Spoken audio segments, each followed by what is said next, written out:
2016. Considered by many a Twitter user to be the literal worst year ever. I can think of a few worse ones. Anyway, welcome to this year on the internet.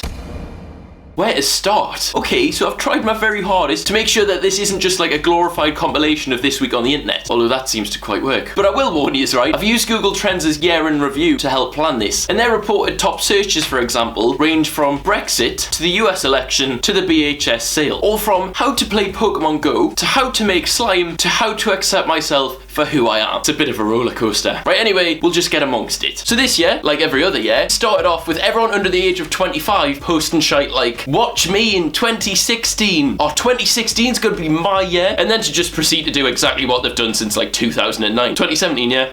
Thought so. Right, so for YouTube, 2016 was pretty much the year of bullying children. And whilst I'm not exactly the most innocent person when it comes to this, I feel like the blame mainly rests on one person's shoulders. I mean, is she actually like 13? Because I mean, she's low-key, like she can...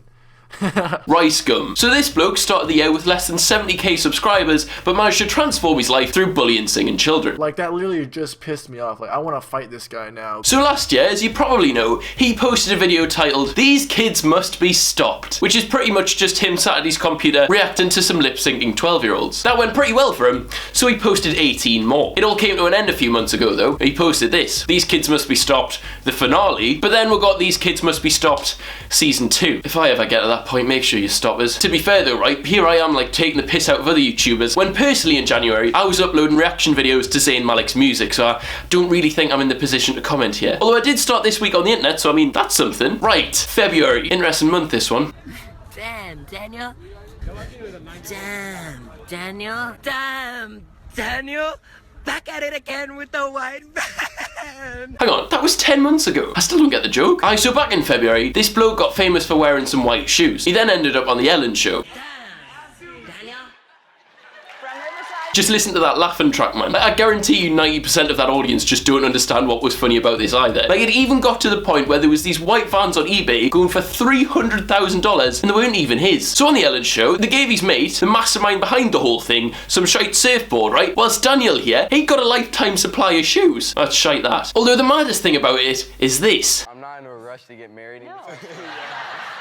I'm 14 years old. How is he 14? He looks like one of those ones who like promotes nightclubs on Facebook, you know, like, "Oh lads, there's a massive night out coming, I can get yous on guest list, don't worry." Daniel G. Shaw over there. Like, for comparison, here's me at 14. Worldy. Okay, so moving on, Sam Pepper. Oh, there's a name from the past. Right, well anyway, as I'm sure yous all know, he used to post videos of him like pretend to pinch girls' arses and like shoot his mates. But that all changed in February. So first off, he started posting like loads of depressing tweets, which I was really sympathetic about. There gets a point where you think, why am I even trying anymore? I really used to believe I could do anything. It fucking sucks to try and get shot down every time. It's fucking hard being judged by millions of people every day. You try to make what you think people want to see, but nothing you ever do is right. Every day, the same shit, over and over and over and over. You say just ignore it, but I can't. It's everywhere. It infects my life. Why do I even bother trying to sleep anymore? He's on one. He's having an absolute meltdown. Brilliant. Bit of a dick, really, aren't I? And then he deleted all these tweets and videos and turned his Twitter black for dramatic effect. And then basically he posted this video like apologising for posting fake pranks and just saying that he'd behave from then on. Fast forward a few months and he's posting 24-hour challenges and calling me daddy on Twitter. Strange, yeah. It was also quite an important month for this channel. Keeping up with me shite content, I posted this reaction video to the Super Bowl. I say reaction video, but it was really just a this week on the internet where I briefly mentioned it. I was shocking. I then recorded an actual reaction video to it and then titled them both Super Bowl Highlights 2016 or some shite like that. So one got like 600,000 views overnight and the other one got struck down for being misleading. Wonder why that was. I actually remember being sat on Twitter like tweeting all angry about it because I was dead confused as to why. Will, you're a fucking idiot. But there was a big moment for it. On February the 20th, 2016, we acquired that masterpiece. What a day. Right, okay, so over the course of this video, I've included a couple of little sections just to break it up. Now the first of these sections is one that I'm going to call Channel Spotlight, which basically, as you'll see, is just a year in review of a channel that's had a big 2016. Anyway, this one's on LeafyIsHere, and it's been made by Brad Does Banter, so brace yourself. Leafy is fucking here. Or he's in the area somewhere because I can fucking smell him. Where is he?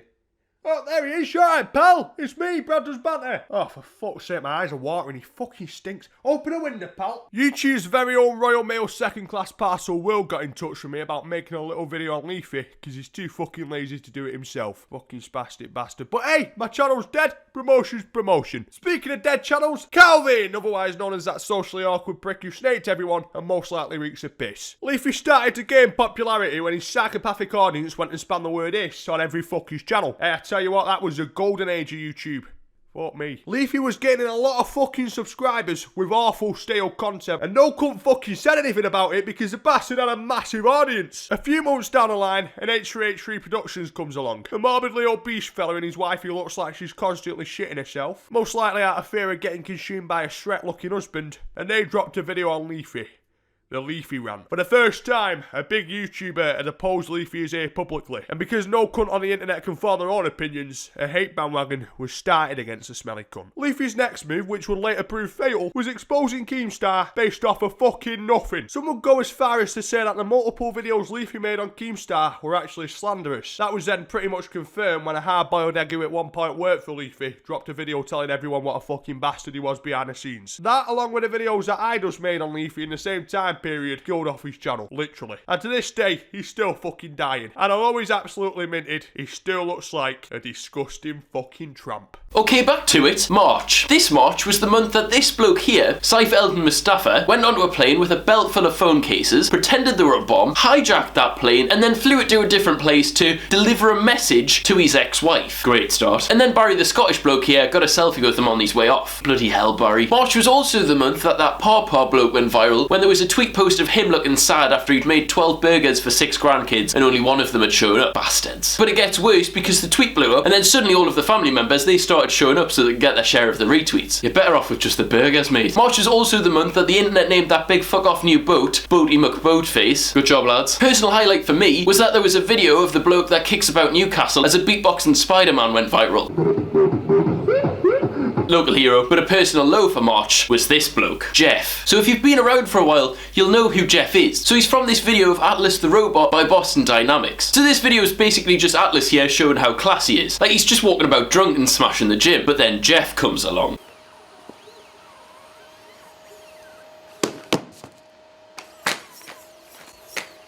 You fucking dickhead. Sort him out, Atlas, mate. Okay, so back to this channel. I did the unthinkable, right? And daily uploaded for 2 days. And if you look back at it, right, it looks like I was moving from those reaction videos back to more of that WillNE relatable British vlogger stuff we've seen in the past. I guarantee this video will make you feel old AF. Jesus Christ, Will. Okay, it's April. It's raining. You've just realised you've got your exams coming up and your 12-year-old cousin's just learned how to dab.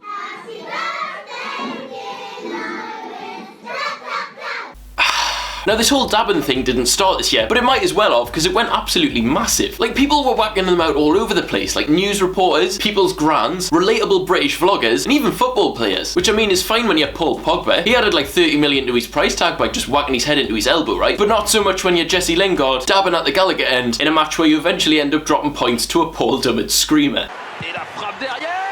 Anyway, moving on, Drake dropped Views in April, which was decent for a couple of weeks until it was all radio stations would play for the next 8 months. But then the whole bullying children thing really kicked in. People realised that if Ricegum could bang videos and gain subscribers through just sitting at his computer and watching 13-year-olds lip sync, so could they. This just keeps getting worse, this. Although I say that, in April I realised that you could just have someone's face as the thumbnail and you could get away with it. Saved us some time, that. How is this my job? Okay, time for channel spotlight number 2. Now this one is something special, and it's been made by my mate Leon on Big Lad John's Scarce. You started as a shy boy, your confidence was nowhere to be found, or you were just a meme boy, but Scarce, just look at you now, you don't hide your face no more. You tear it up in Vegas with e-horse. You went from making monotone videos. Now you got your dick inside all these holes. John, 2016 was your year. Practically dripping in pussy, and I think you've been experimenting with being queer, but I don't know what 2017 will hold. But you'll probably have like 20 illegitimate children and possibly get AIDS.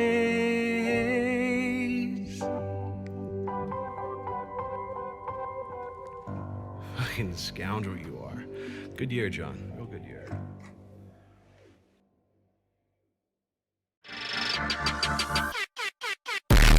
Fucking mate. So why do we care about bottle flips this much? Like, okay, I get it, right? It's cool. It was cool when that bloke landed one in that talent show 7 months ago. But why do bottle flip compilations get so many views? Like, what point of a 14-year-old kid holding a bit of plastic in the air warrants 3 million views? And the bloody thumbnails it's caused and all. It's a cunny big bottle, that, like. Backlash after the killing of an endangered silverback gorilla named Harambe at the Cincinnati Zoo.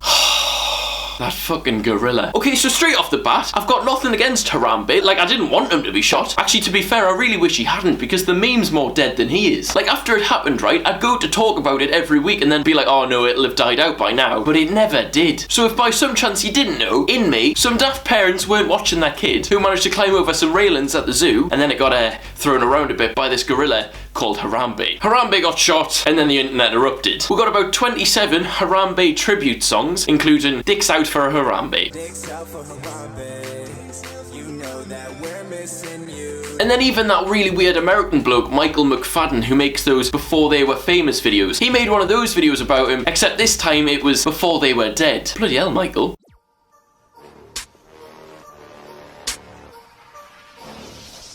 Yo, yeah, it's like the biff. Oh, June, what a month. Okay, so as some of you might know, June 2016 was the month that BG Media went big. Now, I'm sure that yous are absolutely sick of me going on about rapping children, so I've got someone who's also quite familiar with the Blackpool grime scene to stand in for this bit. Okay, so the other day, Will hit me up asking me if I wanted to be in his video talking about everyone's favourite topic, BG Media, because apparently neither of us have talked about that enough this year. But anyway, to start off our story, we're going to have to go back a few months. Back to when Little T dropped his beautiful and moving track, Road Rage. Yo, yeah, it's like the biff. I'm gonna rape your little sister. And those two lines were the lines that gave me and Will careers. But anyway, after that, Little T got a bit trigger happy, and he sent for these two other kids called Clarko and Sofaspin. And I mean, these sends devastating. Ain't got no hair down there. Look at your makeup, look at your drums. By the way that you got a big nose. Now after this, Sofaspin wasn't too happy, so she sent back with a marginally better diss track. But to be honest, making a better diss track than Little T is kind of the equivalent of beating Stephen Hawking's 100-meter sprint time. So anyway, this beef went back and forth for a bit. It's debatable who won, but let's be fair, who really gives a shit? But in the midst of all that beef, Clarko sent a diss track that was eloquently called Sket to Sofaspin. But once again, who really gives a shit? There were a few other notable artists that came out of BG Media this year, such as Afghan Dan and Dylan Brewer, who said he'll send for me and Will. Still waiting on that one, Dylan. But a few weeks ago, we had a newcomer on the Blackpool grime scene. Someone to challenge Sofaspin for her place as the queen of grime, Millie B. Bet your blowies are fucking shat, that's what I said. All the boys say you give shit head. Fucking poetry. So after that, Sofaspin came back, and I think she called her a sket. Slag, get slag. Not really too sure though. But anyway, that's the end of the BG Media story for this year. And as it stands, BG Media are getting more views than both me and Will. So I think the two things we can take away from this whole BG Media thing are that you can call someone a sket over a grime instrumental a few times and get millions of views. And also subscribe to Memulous. Right, anyway, June. On YouTube, it was pretty much a month of just exploring haunted mental asylums. Oh, sorry, I mean Joella's mental asylum. Sorry, lads. Okay, so a bit more seriously, Brexit. That was fun. Okay, so on the 23rd of June, 2016, the UK voted to leave the European Union because Susan, 42 from Wrexham, doesn't like some people's skin colour. Kidding, I'm kidding. Susan. Okay, and then we had Euro 2016. So as a Newcastle fan, I was quite looking forward to watching international football and supporting a team who don't all seem to have a severe physical disability. Didn't go well, that did it. So what I found quite funny is that in the weeks before the tournament, French police came out saying that they were ready and equipped to handle like the ISIS terror threat, when in reality, they weren't equipped to handle Barry the Sun Reader and his mates from Colchester. Okay, July. Oh my god, what a month this is. So we'll start off with Pokémon Go, which I've got mixed feelings about. On one side, right, I fucking loved that game, and I'm a little bit sad that it's dead now, right? But my god, did it ruin YouTube. So because absolutely everyone was into it at the time, you could get a shitload of views off making a Pokémon Go video, which in turn created a lot of fucking dire content. I mean, it was really just people with misleading titles like Articuno and Mewtwo found, or like best Pokémon catch ever with Mewtwo in the thumbnail. Hello? Yeah, alright mate, I just want to know, did you catch Mewtwo? You had the square. Or my personal favourite, picking up rare, legendary hot girls using Pokémon Go. For fuck's sake. Okay, so at this point I feel like I've been talking for quite a while, so here's a couple of my mates standing in for us. And then Marina Joyce took loads of drugs and everyone thought she'd been kidnapped. Fuck, you can't say that, man.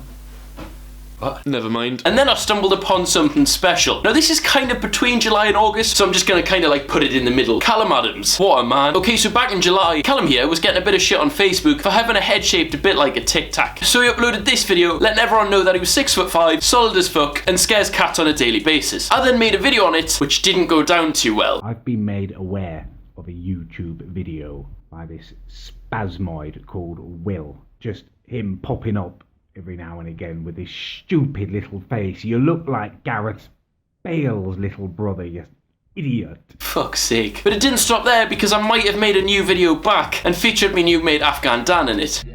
Yo, Mr. Tic Tac Head, listen. Nobody wants to see your face on YouTube, bro, alright? And then it really kicked off. So Callum responded, again, and then somehow we ended up with this. Yo, Tic Tac, put the chit chat, this one's a free flow, this ain't a diss track, fuck your Callum's army, that's a myth lad. I'm about to snap you up like a Kit Kat. Okay, so I know I joke about this, right? But I genuinely reckon this was my greatest achievement of this year. I mean, apart from that time I got 200 people to change their AVI to Paul Dummett on Twitter, that was pretty fun. But honestly though, right? Not only did me dance moves get onto BG Media, that whole thing was my fault. Straight on the CV, that.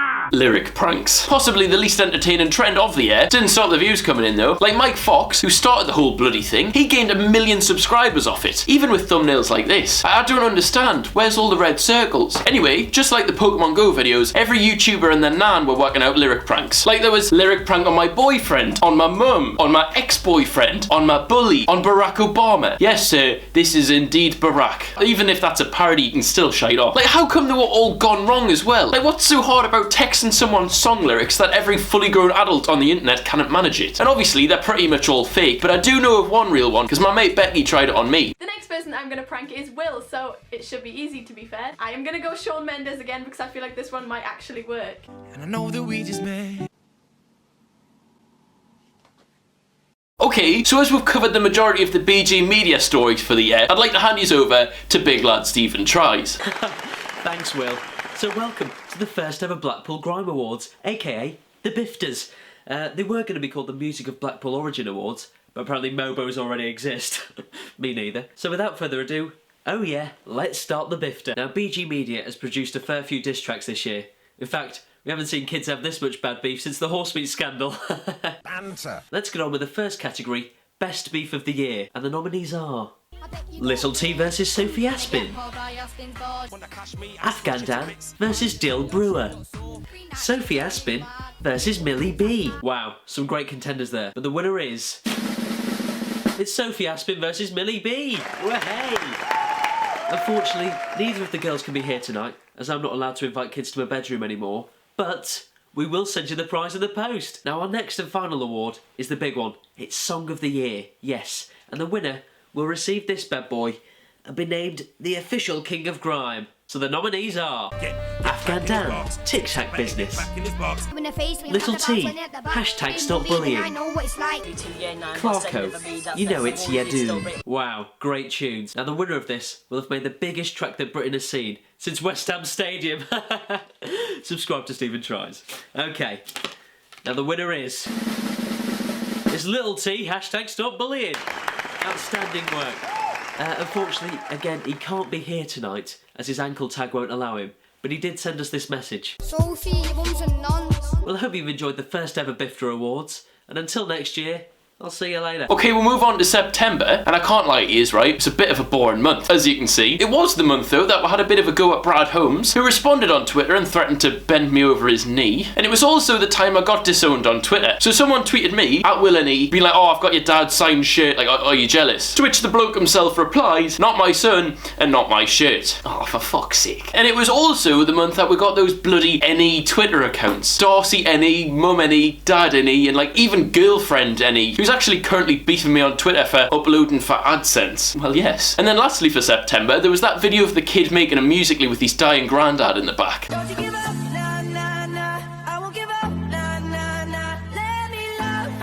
Pretty good grandson, you. Right, okay, moving on to another month of fake pranks. These bastards came about in October. There were sightings of them in fields, in parks, and like, even Jersey. And again, videos of them went massive on YouTube, which meant that the Red Circle Brigade came back out in force. Oh, fuck off, will you?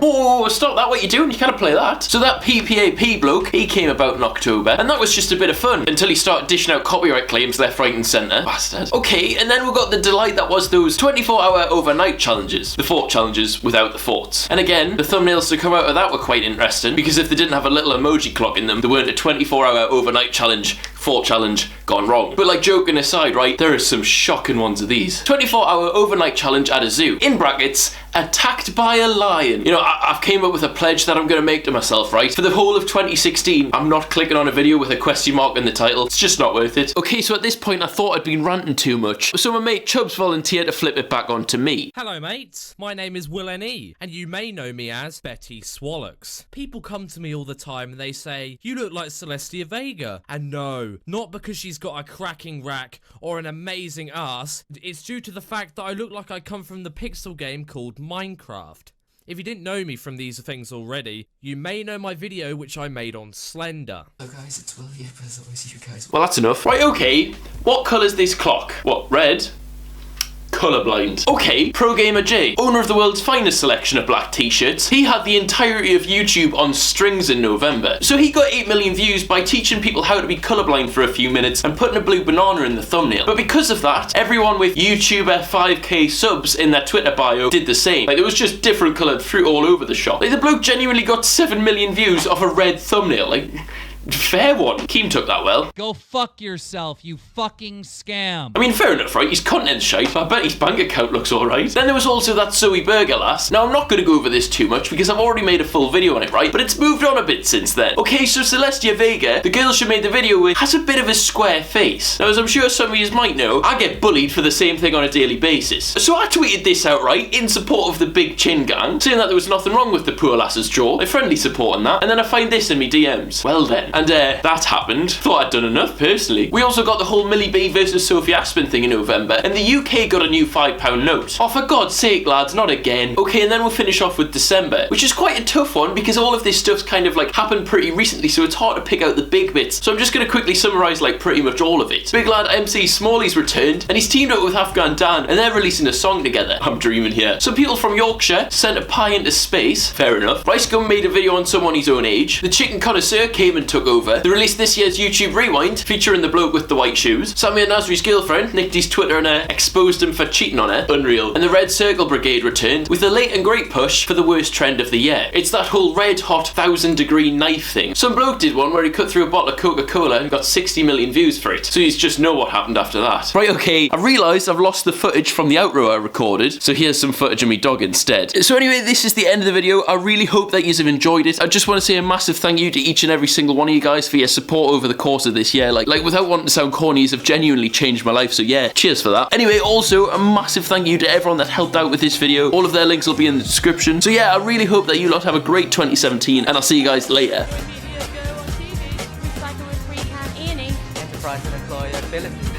Really? Right, okay, so some of you might know that I study at Loughborough University, right? Some others of you might know that I've dropped out, or taken a year out. Anyway, whilst we're on the topic of Loughborough University, the student union here has